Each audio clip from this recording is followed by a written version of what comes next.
Hello friends! ఈరోజు మనం మాట్లాడుకోబోయే సినిమా 50 షేడ్స్ ఆఫ్ గ్రే.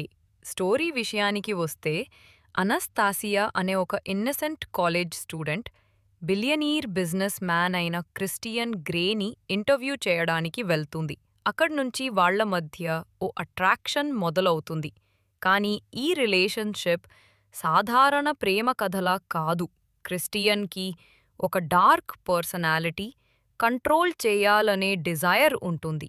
ఇక్కడి నుంచి బాల్డ్ మరియు ఇంటెమెట్ సీన్స్ కథను ముందుకు నడిపిస్తాయి. వీటిలో ఎక్కువగా లైఫ్ స్టైల్ ఎలిమెంట్స్ చూపించబడ్డాయి, అంటే డామినెన్స్ మరియు సబ్మిషన్ ఆధారంగా ఉన్న రిలేషన్షిప్.